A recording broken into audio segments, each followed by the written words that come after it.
So, dear students, it is a very nice problem, and the problem is find the locus of z if argument of z, the quantity z minus 1 over z plus 1 is equal to pi by 4. तो pi by 4 argument दे रखा है इस quantity का z minus 1 over z plus 1 का, और हमको basically z का locus निकालना है कि बेसिकली z किस कर्व को रिप्रेजेंट करता है, कर्व को रिप्रेजेंट करता है या पॉइंट को रिप्रेजेंट करता है, ये हमें बेसिकली निकालना है। ओके, तो इसके अंदर सबसे पहले मैं आर्गुमेंट की प्रॉपर्टी लगाऊंगा, ध्यान से देखिएगा। Argument of z1 upon z2, इसको हम कैसे लिखते हैं बच्चों? इसको हम लिखते हैं argument of z1 minus argument of z2। Okay, तो यहां पर भी न्यूमरेटर और डिनोमिनेटर दे रखा है, तो इसको मैं डायरेक्ट लिखूं अगर आपको समझ में आए तो। इसको मैं लिख सकता हूं argument of z minus 1 upon z plus 1 is equal to argument of z minus 1 minus argument of z plus 1। और ये किसके बराबर दे रखा है? ये दे रखा है पाई बाई 4, राइट? ओके, अब let me assume that z is equal to x plus iota y। Okay, तो z माइनस 1 को मैं कैसे लिख सकता हूं? ध्यान से देखिए, आर्गुमेंट ऑफ z की जगह मैं क्या लिख दूं? ये जो क्वांटिटी थी यहां पर x plus iota minus 1 minus argument of x plus iota y plus 1 is equal to pi by 4। Okay, rearrange कर लेते हैं रियल और इमेजिनरी क्वांटिटीज को। तो x और माइनस 1, these are the real quantities, so I will write it as x minus 1, that is the real quantity, plus iota y, and it is the imaginary.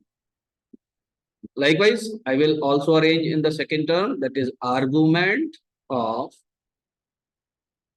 x plus 1 plus iota y. यहां भी मैंने real और imaginary अलग अलग कर दी, and it is equal to pi by 4। Okay, अब argument होता किसके बराबर है जरा से ये समझ लेते हैं। एक चीज लिख लेते हैं, एक फार्मूला लिख लेते हैं। अगर मैं लिख रहा हूं argument x1 minus iota y1, अगर मैं इसका आर्गुमेंट लिखता हूं तो बेसिकली ये होता क्या है? ये होता है tan इनवर्स। अब प्लस लीजिए, क्या अभी प्लस ही ले लेते हैं, ठीक है। x1 प्लस आयोटा y1 किसके बराबर होता है? tan inverse y1 upon x1, है ना? ये आपको याद रखना, आर्गुमेंट को हम इस तरीके से लिख सकते हैं। तो फिर ये जो हमने यहां पर लिखा है इसको हम यहां पर tan इनवर्स की फॉर्म में लिखें। ओके, इसको हम लिखेंगे tan inverse y upon x minus 1, right? और ये जो क्वांटिटी है argument of x plus 1 plus iota y, इसको क्या लिखूंगा मैं? इसको मैं लिखूंगा tan inverse y upon x plus 1, और ये किसके बराबर है? ये बराबर है पाई बाई 4। ओके, अब इनवर्स ट्रिग्नोमेट्रिक फंक्शन से हमको बेसिकली एक इंपॉर्टेंट फॉर्मूला मिलता है, उसको मैं यहाँ पर बेसिकली लिखना चाहता हूँ। ध्यान से देखिए, tan, इसको दूसरे कलर से लिख दो, ओके, ताकि आप सबको ध्यान में दिखता रहेगा। देखिए, tan inverse a minus tan inverse B. ये बच्चों किसके बराबर होता है, इसको बहुत अच्छे से समझ लीजिए। ये बराबर होता है tan inverse a minus B upon 1 + a into B, है ना। इस फॉर्मूले को बहुत अच्छे से याद रखना है। तो मैं यहाँ पर लाइन खींच देता हूँ ताकि हम अपना काम इधर की तरफ कर पाए, आगे की तरफ। तो अब ये जो क्वांटिटी आई है हमारे पास, ये जो लास्ट इक्वेशन आई है, इसको मैं तब्दील करके लिख रहा हूं, ध्यान से देखिएगा। इसको बच्चों में लिख सकता हूं tan inverse a minus B. What is it? It is y upon x minus 1। तो मैं पूरे बड़े ब्रैकेट में ऐसे लिखूंगा y अपॉन x माइनस 1। बीच में यहाँ पे क्या लगाना है, यहाँ पर माइनस लगाना है, माइनस b लिखना है, b is y upon x plus 1। और सबको डिवाइड किससे कर देना है, 1 + ab से। And a is y upon x minus 1 and b is y upon x plus 1। क्या मेरी बात समझ में आती है? Okay okay.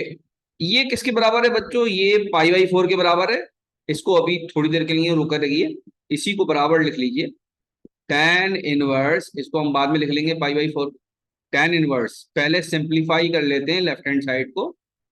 Left hand side को सिंप्लीफाई करेंगे बच्चों तो आपको क्या मिलेगा, ध्यान से देखिएगा, बहुत ध्यान से।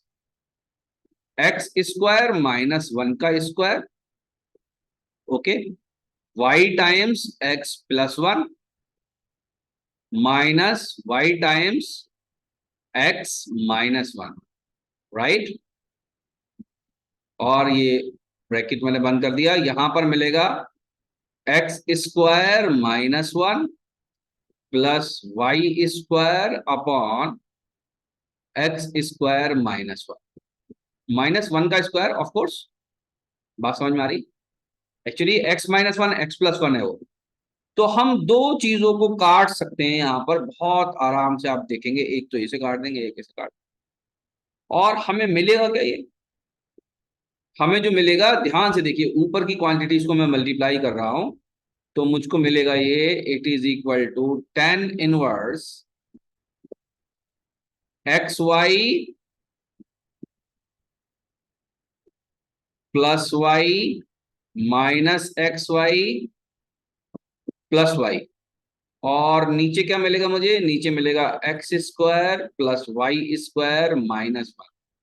और बच्चों ये किसके बराबर है, ये π/4 के बराबर। Okay, now you see xy और माइनस xy को हम बहुत ही इत्मीनान से इसको काट सकते हैं। ध्यान से समझ में बात आ रही है। और जिस दिन tan इनवर्स को राइट हैंड साइड में लेके गए तो इधर π/4 बैठा हुआ है। ओके, हम जानते हैं कि tan π/4 किसके बराबर होता है, ये 1 के बराबर होता है। ये हम ऑलरेडी जानते हैं। तो इसका मतलब बच्चों अब हम क्या लिख सकते हैं, अब हम लिख सकते हैं this is y and it is also y, it is equal to 2y upon x² plus y² minus 1 is equal to 1। क्या बात समझ में आती है? ओके, तो ये बहुत ही आराम से हम इसको लिख सकते हैं x² plus y² minus 2y minus 1 is equal to 0। अब जरा इस इक्वेशन को गौर से देखिए, ये वाली जो इक्वेशन, यही आपको बेसिकली बताएगी z का लोकस होगा क्या। हम एक इक्वेशन जानते हैं x² प्लस y², जो इस तरह की दिखती है, plus 2gx plus 2fy plus b is equal to 0। ये इक्वेशन कौन सी इक्वेशन होती है बच्चों, बच्चों ये जो इक्वेशन है ना, ये होती है general equation, general equation of circle. देखिए सर्किल की एक तो स्टैंडर्ड इक्वेशन होती है और एक जनरल इक्वेशन होती है। तो ये बेसिकली जनरल इक्वेशन कहलाती है। और इसके अंदर शर्त क्या है कि सर्किल कब बनेगा बच्चों, जब इसके पास x² और y² बैठा हो, कोई और बैठा हो ना बैठा हो, लेकिन ये जरूर बैठा, बात समझ में आई। अब देखिए यहां पर एक्स स्क्वायर भी है और वाई स्क्वायर भी है।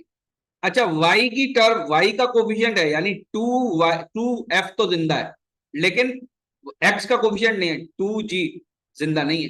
तो ना हो उससे कोई फर्क नहीं पड़ता, हमारा बेसिकली किसी एक्सिस पर सर्किल लाई करेगा।